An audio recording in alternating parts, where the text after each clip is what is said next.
But here's number one. First of all, you got to have the right philosophy.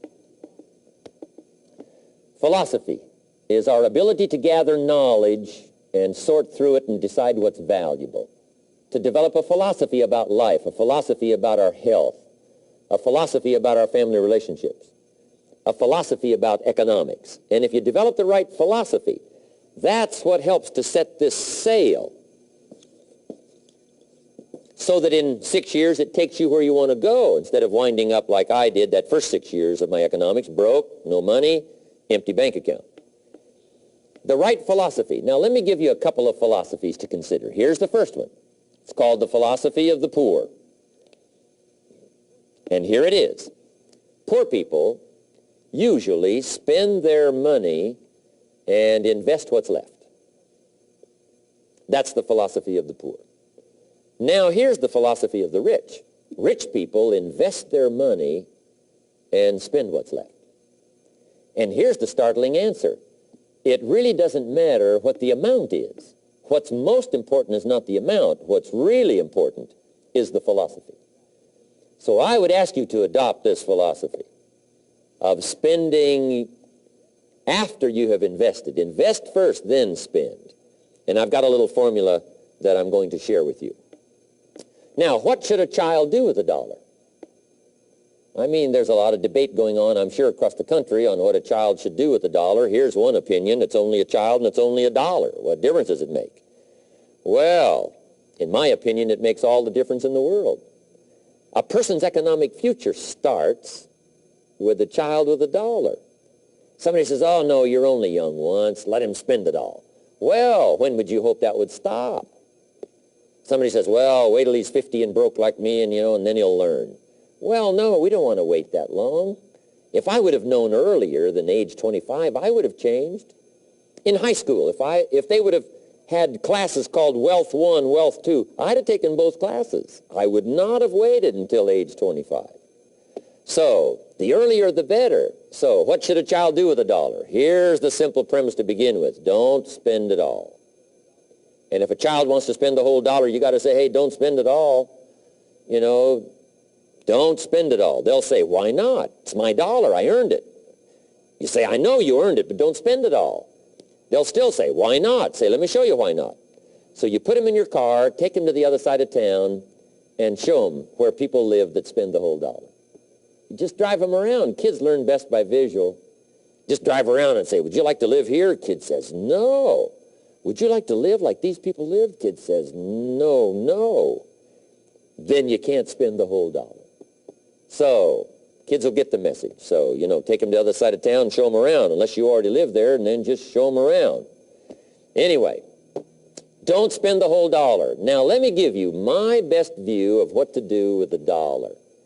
And I promise you, if you started at age 15, now if you're over 15, right, you've still got plenty of time. You still got 20 years. If you're 30, you still got 20 years. I mean, you still got plenty of time to start what I'm about to share with you.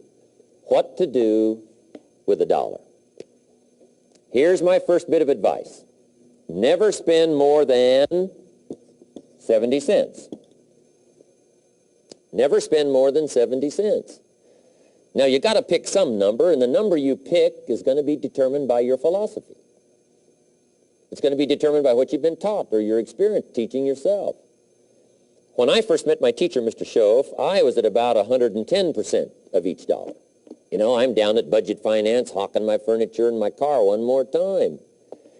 And then I learned a whole better formula for financial independence. Number one, don't spend more than 70 cents. Now, kids say to me, well, okay, what do I do with the other 30 cents? And here's what I teach them. 10 cents for charity. Charity or church, or helping people that can't help themselves. 10 cents to support worthy projects. Projects that you feel good about. 10 cents out of every dollar. It's called being generous with part of what you've taken out of society. Now, in my opinion, nothing teaches us character better than generosity. No class, no teacher, no book teaches character better than generosity. And the best time to start is when the amounts are small And I know if kids learn these lessons well, they'll give a dime out of a dollar, help people that can't help themselves, support worthy projects. Or if you belong to a church, they teach tithe, piece of. That's very important. Now, because when the amounts get larger, sometimes it's a little more difficult.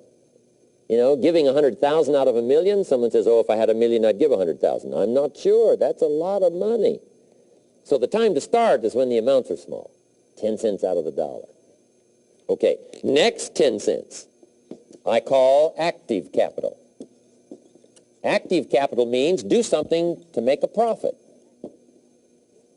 Active capital. Set aside a portion of your income. Wages are okay, but I'm telling you, wages will make you a living. Profits will make you a fortune. So set aside part of your income as capital, called active capital. Any kind of project you can possibly think of, you can possibly come up with. I'm going to write a new book, I think, for kids. I think the title is going to be, Of Course Kids Should Pay Taxes. It's kind of an interesting title. In California, kids do pay taxes. When a child walks into 7-Eleven, buys something that costs $1, the proprietor says, give me 7 more pennies. And the child says, hey, what's these 7 pennies for? And the proprietor says, that's the taxes. Kid says, well, hey, I'm only 8 years old. Proprietor says, congratulations, you're my youngest taxpayer. Give me the money. So in California, where I live, kids do pay taxes. Big question is, should they? And my book will answer that question. Of course, kids should pay taxes. Nothing is for free. If you want to ride your bicycle on the sidewalk instead of in the mud, you got to pay the 7 pennies. Nothing is free, so we all have to pay. So, 10 cents out of your living, out of the money you earn, set aside for capital. Capital to try your best to show a profit. And in my book, it's going to be all kinds of ways kids can make money, right? 2 bicycles, one to ride and one to rent. I mean, you know, it doesn't take long to figure out some enterprise that'll start making a profit. Then you must jot this down if you're taking notes. Profits are better than wages. One, you can't usually start wages until you're about 16, 15, 16, but you can make a profit long before you're eligible to start earning wages. And then there's no limit to profits, and they can double and triple and quadruple. You know, there's no limit. It's incredible how fast profits can grow. So profits are better than wages. Wages make you a living. Profits make you a fortune. Now, the third 10 cents is vitally important. I call it passive capital. Capital you let somebody else use. A financial institution, stocks and bonds, mutual funds, whatever. Let someone else use it. You furnish the money. They use it to make a profit, but they pay you for the use of it, called interest. And here's one of the things that'll make you financially independent fairly quickly, and that's called compound interest. And this is how you get it. Letting someone else use a portion of your money, your substance. They show the profit, they pay you interest. And this passive capital, I'm telling you, over a sustained period of time, if you'll develop this little 10, 10, 10, and 70, especially starting at age 15, I'm telling you, by the time you're 35, you will be financially independent. You'll have the ability to live from the income of your own resources.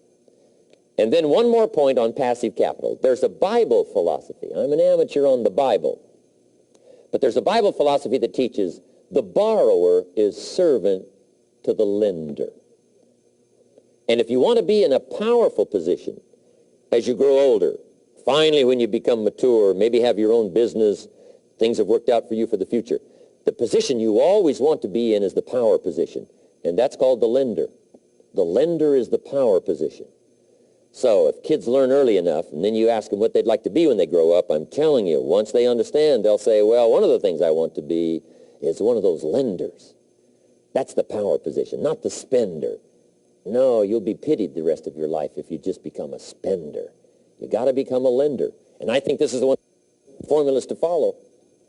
10 cents out of every dollar. Let someone else use it. Be the lender, power position. Then try to show a profit.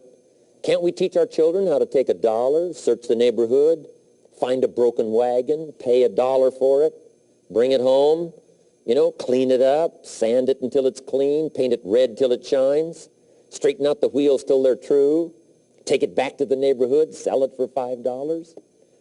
Anybody can do that. Now, does the child deserve $4 profit? And the answer is yes. Society now has a mended wagon. And that's what America's all about. Finding something, touching it, making it better, making a profit, taking part of your resources, helping people who can't help themselves. Let someone else use it to make a profit. Some projects require more capital than one person has. Exciting. And then let them pay you for the use of it. America's had this philosophy now all these years. Communism has taught all these years capital belongs in the hands of the state, not in the hands of the people. We've been teaching all these years capital belongs in the hands of the people, not in the hands of the state. And we turned out to be right. Capital in the hands of the kids, capital in the hands of the people. Enterprises that make a profit, enterprises that grow. It's the hope of our future. So that little simple formula, I hope, will help you. Now, one more key on financial independence, and that is attitude. Attitude. Here's number one. I used to say, I hate to pay my bills. My teacher straightened me out on that. He said, let's see, Mr. Rohn, what you hate to do is pay $100 on an account and reduce your liabilities and increase your assets. I said, well, no, not if you look at it that way. He said, well, it all depends on how you look at it. So wouldn't you love to pay your bills, reduce your liabilities, increase your assets? You got to have that kind of attitude. I found out the same attitude about taxes. I used to say, I hate to pay my taxes. And Mr. Shove said, well, that's